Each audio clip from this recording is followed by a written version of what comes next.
Martin Luther King said, "I have a dream," but what would have happened when he would have said that he had a nightmare? We all know Martin Luther King's words. They're stuck in our minds, even when we were not born yet at the time. And maybe you've watched his speech on YouTube, or you have seen it on television back then. And maybe you've been to Washington and looked down at the stairs of the Lincoln Memorial, where you can still feel that buzz and energy of all those people who were once there. They believed change was possible, and that they had the power to change the course of history. And last year I was sitting there myself, on the stairs where Martin Luther King held his famous speech. And I was thinking about it, and it struck me. If Martin Luther King said, "I have a dream," then why are we now mainly communicating the nightmare? Because when you turn on the news, you're beaten over the head with one crisis after the other. Climate change, energy crisis, financial crisis, but hardly any solutions, no vision of where to go. And yes, we are in a crisis, there's no doubt about that. When I was sitting on those stairs, the United States actually broke a heat record of the hottest year ever recorded in history. And heat waves, wildfires, enormous droughts were sweeping over the country. And environmentalists have been communicating for years about the crisis that we were going to face, the crisis that we now, today, face. Why have things hardly changed? And there on the stairs of the Lincoln Memorial, this question came to mind. Would it be possible that despite all those environmentalists trying to get the message across, things have not changed exactly because of that message? I'm actually an environmentalist myself. I graduated in environmental studies and worked in the field of environment and sustainability for quite some time now. I'm also part of a younger generation that's seeing its future being at risk. And that's why I'm standing here today on the stage of TEDxDelft to tell you about my solution for change. Today I will tell you why we should stop listening to environmentalists, why the message of most environmentalists is not effective, why it is wrong and even harmful, why it might even be limiting real change, why we need to communicate a dream, a vision of where we would like to go, what we want our society to look like, how we want our personal lives to be.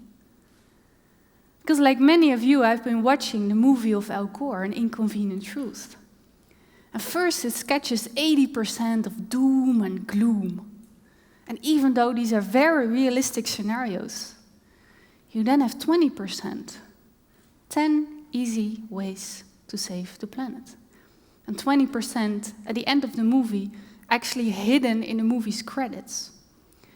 And when I was watching this movie, I felt myself changing heads all the time. The environmentalist in me felt excited and happy. Yes, this is very good. People should know what's going on. They should be just as worried and scared as I am.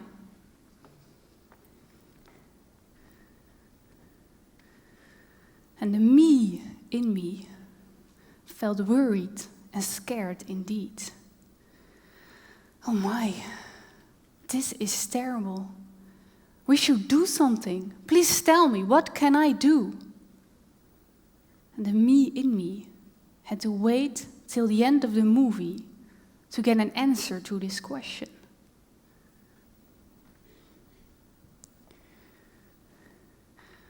Well, me, what you can do is this. 10 easy ways to save the planet. Change the efficient light bulb, turn to green energy, buy local food, vote for the right politician, etc., etc. And there's actually a whole industry formed around those 10 easy ways. And it comes in many different shapes. Guardian comes with 50 ways. Cosmopolitan likes it cheap. The Glamour even found the easiest ways. This book shows you how to gain money by saving the planet. Oh, that was this one. Oh, no. This one is the one under a minute. I found this one. And this app shows you how to have fun while saving the planet. You can do it before bedtime, before you're 12, and even you and your horse can make the difference together. If it's so easy, why are we then still stuck with crisis after crisis? Those 10 things are important, but they're not enough. And a few months ago, I was talking to Severin Suzuki, one of the most famous environmentalists of the planet. And she said, the classic environmental speech, I do it all the time. You spend 90% of your speech talking about the problem and how terrible it is, and then 10% on, but this is something you can do. And it's a very superficial thing because you want to give them something so they feel empowered, so that they don't walk away too depressed and there's something they can do. We spend 80 or even 90% communicating the nightmare. And the remainder of the message is either filled with some form of the 10 easy ways or just a quick picture of a solar panel and a windmill. We leave almost no room for an extensive discussion about where we would like our society to go. And that is causing problems. After my graduation last year, I felt confused and adrift, exactly because of this lack of vision in our current society. And there were hardly any jobs, and many from my generation suffered from quite-a-life crisis and self-doubt. And like many, I felt confused, really confused about what my contribution and that of my generation can be to the world in the light of these enormous challenges we face as a civilization. So at that moment, I decided to go out and create a dream myself.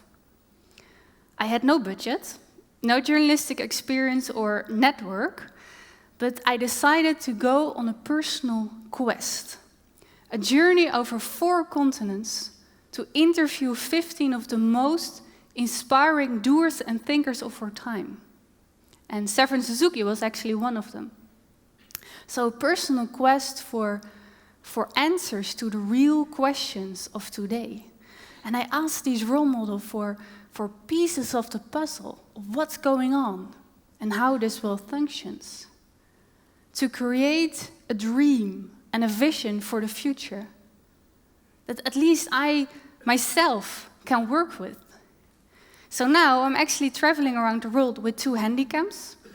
And I visited the Lincoln Memorial right after the 6th interview I held with Thomas Friedman, the famous New York Times columnist and visionary. And strikingly, he was the first to tell me not only about the huge challenges we face, but also about the enormous opportunities the future holds. All those environmentalists were so good in pointing out the nightmare. And he was the first I talked to who actually had a plan, a dream, a comprehensive vision of where to go and what to do. So after this interview, I was sitting on those stairs where Martin Luther King held his famous speech. And it suddenly came to me. Although I was trying to create a dream and vision for myself, I suddenly realized that creating and communicating dreams is actually the most important thing to do right now for all of us. It's how we create solutions. It's how we create a vision on how to restructure our economy in line with the planet. how we want our personal lives to be. It's how we inspire others to act.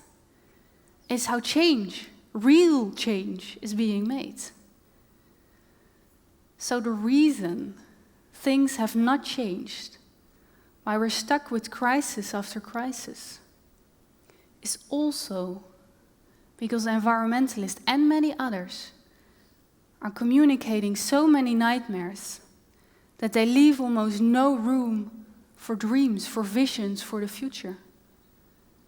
That's actually the inconvenient truth behind the inconvenient truth. Or as one of my interviewees, Peggy Liu, China's sustainability expert, said, you can use fear effectively, but you have to do it in combination with the dream. People don't want to pay whatever it is they're paying, $10, $15 now to go see a movie and just leave with like doom and like, oh my God, the world is over, I'm gonna die and I can't do anything about it. That's not what I'm paying $10 to see. I want to have that glimmer of hope that Tom Cruise is gonna save me from the big alien, right? or whatever it might be. You have to have the glimmer of hope, right? You have to have the dream. A dream. That was the last sentence. We have to have a dream. So let's reverse the 80-20 distribution of doom and gloom and 10 easy ways to save the planet. Let's leave 20% for the nightmare and use 80% for an extensive discussion about where we would like to go, how we want our society or our lives to look like, the dream. Reversing this model, it might sound really simple, but it will have an enormous impact. So we now will be forced to think about and communicate the future we want instead of the future we don't want. And second, let's just get rid of those 10 easy ways to save the planet. We are more than consumers and ordinary citizens. We have more influence to the world than just the basket in our grocery shop. Let's acknowledge that you and me, in our current times, we're more powerful than we ever thought we would become. We have the power to create dreams. And in this highly interconnected world, in the middle of the information age, we are powerful beyond any means. Yes, we can start revolutions, all of us. That doesn't mean that it's easy, but at least it's possible. And it's being done by normal people like you and me. There's a huge undercurrent of ordinary people who do extraordinary things. So we, the consumers and ordinary citizens, we are doing so much more already. In the Netherlands alone, people are experimenting with making electricity from growing plants. They design smart and sustainable highways, and whole streets are turned into energy plants when people install solar panels together. And you see this undercurrent of people-powered change. People who dare to dream almost everywhere on the planet. We can do so much more. And we're not in a century of change, but in a change of centuries, as some people say. We live on the brink of the old when a new one is forming. And this change of centuries comes with an enormous change in power. Power moving away from the old institutions like the UN, governments, multinationals, towards a more decentralized world, where individuals like you and me become more powerful than ever in our history. We can do so much more. And if there's one thing I learned from all those inspiring people that I'm interviewing, it's this. Following our own passions and dreams often leads us exactly to the place we're most needed. So let's stop waiting for the next Martin Luther King to provide us with a new I have a dream. Let's acknowledge that in our current times we're all Martin Luther Kings, just as powerful and influential as he was. And all our dreams, all our contributions matter. Thank you.